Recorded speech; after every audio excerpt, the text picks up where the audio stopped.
冰封5000年的古人被查出死于非命，而那些让他重见了天日的人，一个接一个的诡异离世。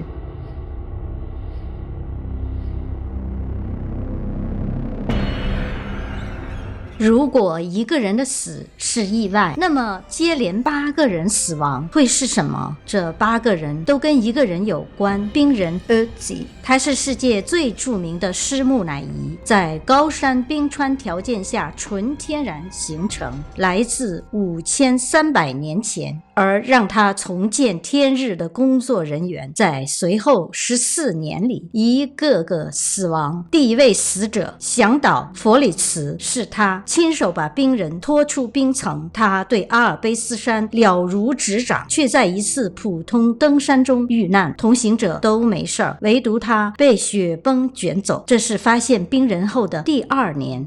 第2位发现者西蒙，他因发现冰人获得政府奖金。13年后，在同一片山区坠落100米深的冰谷，人们找到他时都惊呆了。西蒙倒地的姿势跟他发现的冰人姿势一模一样。第3位搜救队长瓦内克，参加完西蒙的葬礼仅仅过了1个小时，这位年富力强的搜救队长突发心脏病猝死。第4位法医权威亨恩，他是冰人的负责法医，在去汇报冰人最新成果的路上遭遇车祸身亡。诡异的是，他离世后，那份要汇报的研究报告不见了，车里、办公室、家里都没找到。第5位死者导演兼摄影师赫尔茨，他是唯一全程记录冰人挖掘过程的人。纪录片成名后，他死于一种罕见的脑瘤，极度痛苦。第6位考古专家斯宾德勒，2005年他公开嘲笑冰人诅咒是媒体炒作，还开玩笑说下一个可能是我。话音刚落，几个月后他死于多发性硬化症引起的并发症。第7位分子生物专家罗伊，他在冰人的衣服上发现了4种人类血液，在快完成研究冰人的著作时死于遗传性血液病。第8位病理学家蒂芬布伦，在接受心脏手术时死于手术并发症。8场命案难道只是巧合？什么样的巧合能重复8次呢？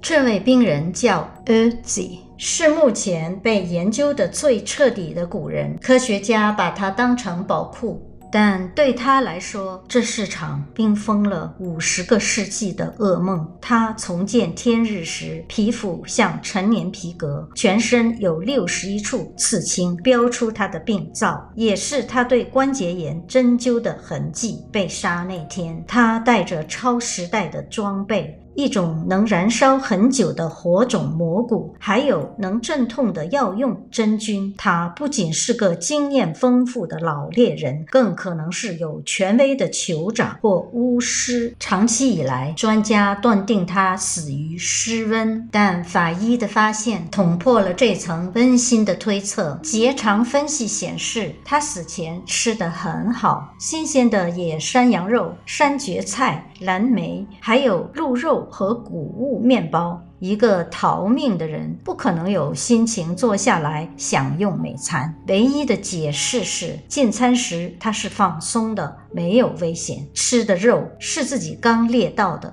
扫描显示Ötzi 左肩胛骨下方深埋着一枚实质的箭头，切断了动脉，头骨有裂痕，手掌的虎口有防御性创伤，这绝不是公平的决斗。法医还原了现场，Ötzi 先在山下有一场恶斗，受伤跑上山，他以为摆脱了追击，照常打猎，吃饱喝足，没想到凶手跟着他，非要杀了他，趁他不备，从背后放冷箭。Ötzi 向前倒下，凶手冲上来捡起石头狠砸他的头顶，他失血过多死亡。Ötzi 随身带着珍贵的铜斧，这在当时是高精尖的武器和工具，还是身身份与财富的象征。他有没有可能被同族人谋权而杀呢？太有可能了，权力至上，古今中外都如此。只有是同族人怕证物泄露、杀人机密，才会把贵重物品留在了犯罪现场。而己身上还有什么秘密呢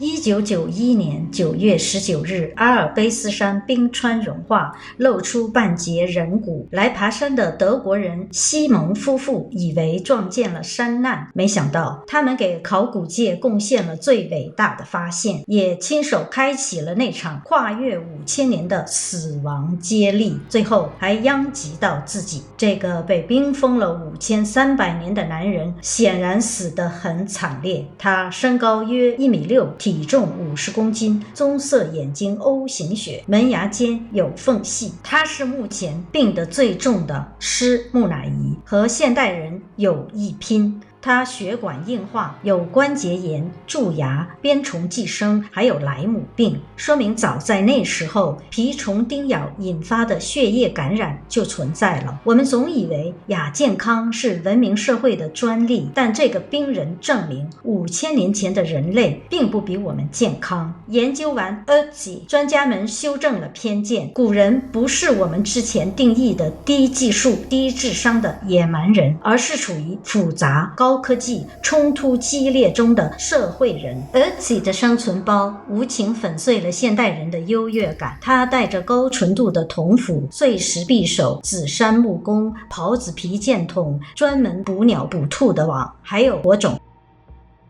最专业的是它的鞋，熊皮鞋底防水，鹿皮鞋面耐磨，鞋里塞满树皮、纤维和草编成的软垫，既隔热又保暖。这是目前发现最古老的袜子，证明在5300年前，欧洲人就已经掌握了极高水平的服装制作、金属冶炼和跨区域贸易。DNA 揭开了冰人的身世，他是从土耳其、安纳托利亚高原迁徙过来的农耕民族，这彻底改变了我们对欧洲古代人口流动的认知。跟他血缘最近的人今天生活在意大利的萨丁岛，那么冰人的体内是否带有致命病毒呢？科学家没找到证据。让人细思极恐的不是细菌，而是对那8位前辈离奇死亡见怪不怪的态度。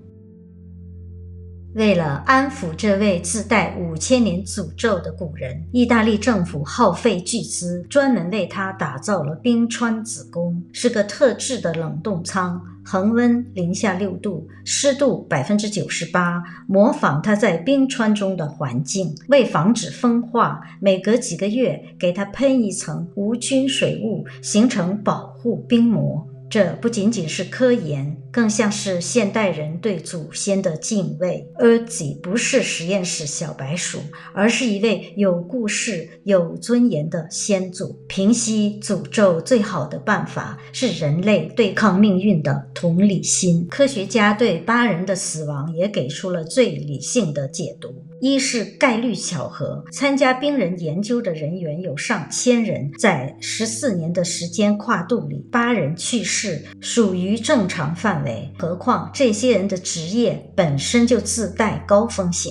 2是心理暗示，这跟图坦卡门的诅咒一样，媒体抓住了巧合，大肆渲染。我感觉人类总爱用概率来稀释对未知事物的恐惧。在8人死亡中，西蒙坠崖的姿势、亨恩消失的报告、斯宾德勒的一语成谶，都精准到让人发毛。人类对未知的傲慢往往从迷信科学开始。科学、玄学，你被哪一方说动了呢？欢迎留下你的观点，感谢支持。